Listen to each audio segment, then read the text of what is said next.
So, I hear you're thinking about buying a house, but you're not sure of the process or what to do or who to call. Well, I'm here to help you with that. My name's Marcie Doonan. I'm with eXp Realty here in Kamloops, British Columbia, and I'm a real estate agent. In this video, we're going to go over all of the different steps there are when purchasing a home. The first step, get pre-approved. Call a mortgage broker, call a lender, call your mom. Make sure that you're pre-approved. They are going to want to check your credit. They're going to want all your documentation, what kind of bills you have coming out. They're going to need to know all that information.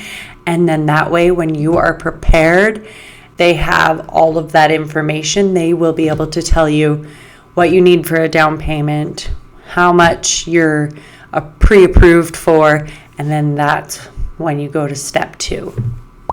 Call me. Call a real estate agent. Once you are pre-approved, you can call the real estate agent and we can start doing the fun part of looking at homes.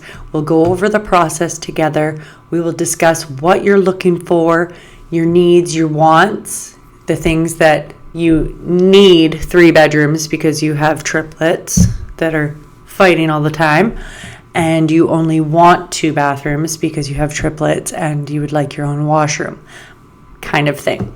So that's definitely something we go over. If you want a garage, if you don't want a garage, if you need it, if you don't need it. And after that, it's the house hunting, the good part, the fun part.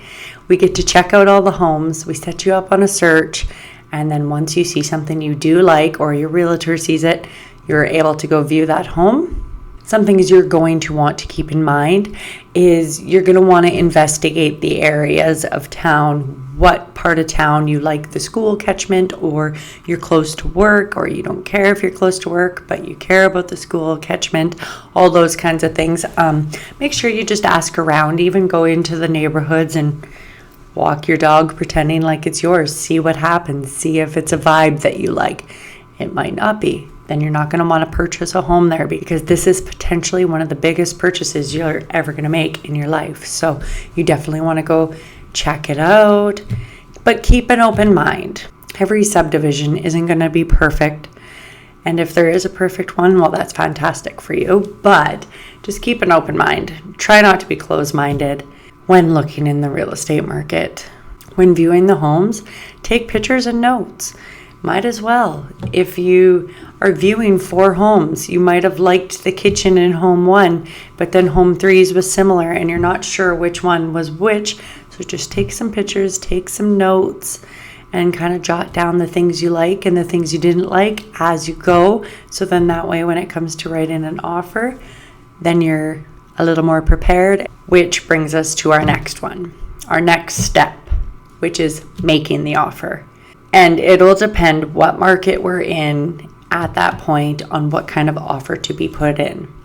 You could try to negotiate money off of the offer, but you may also have to compete with an offer. And if that's the case, then we will be writing a letter telling them how fabulous you are and how fabulous their house is and how everything's fabulous. And if there's negotiation room, great, and we can negotiate and try to get you the best bang for your buck on that house and make sure you're not overpaying. Some things to consider when making an offer to make it look stronger is to go with the seller's timeline, kind of what they're looking for. Unless you're in a rush, then obviously these are just suggestions that you could do. But if you're in a rush to get into a home because you already sold your home, then obviously you come before anybody else. Those are just ways to kind of make your offer seem stronger by, what does the seller want? How long do they need to move out of their house and get into the next place that they're going and whatnot? If it's vacant, they probably want a quick possession because that house is making them no money, nothing at all. So get rid of it. Another thing to consider is putting down a larger deposit.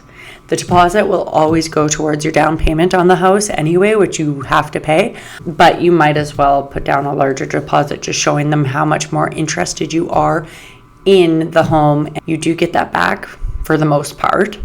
If the deal ends up collapsing, it always looks stronger if you're able to just put in a larger deposit, and the sooner the better. Next is negotiations. The seller does not have to legally accept your offer. If you put in too lowball of an offer, they might be insulted and they just don't even want to work with you at all. So that's something to keep in mind when putting in your offers and when doing negotiations.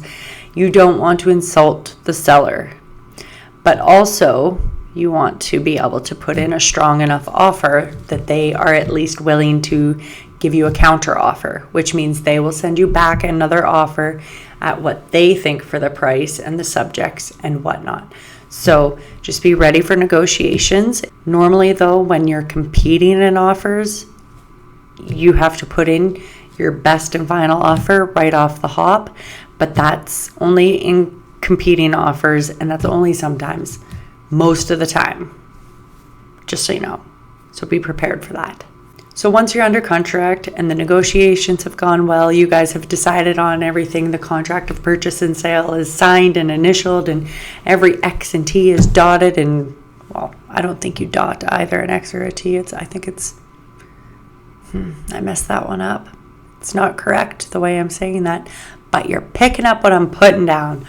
Once everything's signed, initialed, etc., then you're able to start working on your subjects.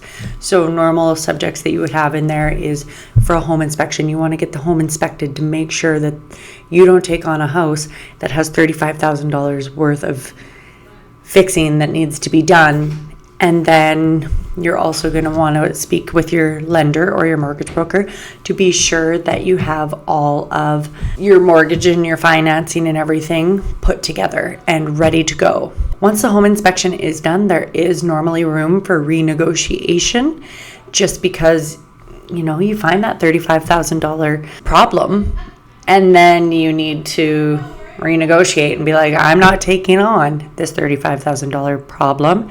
And they might say sayonara, but they might also say, okay, yeah, I'm willing to do $20K back or the full 35. It all depends on the negotiations, the seller, the buyer, the agents. It depends on all things. So don't quote me on all of this, but this is the normal, the usual. Also, your mortgage broker, the lender that they have chosen, may want an appraisal done. So you're going to want to get that booked as well. They normally book it. And then that way the appraisal can be done on the house just to make sure that you're not overpaying for something. And another usual subject is just to make sure that you can get home insurance.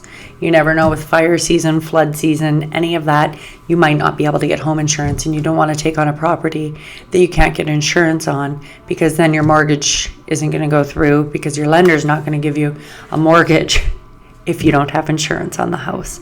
So definitely check into insurance, make sure that you're able to get that. Then you're going to have closing day, which is the best day because it's close to possession day. The lawyers will have you in to sign all the documentation saying that you are taking on this property and everything has gone through, and then you just wait for possession day, key day, the best day, client gift day, moving day. Don't call your friends and ask them all to help you move if they're over the age of 30 for a case of beer and pizza, because we put our backs out at this age.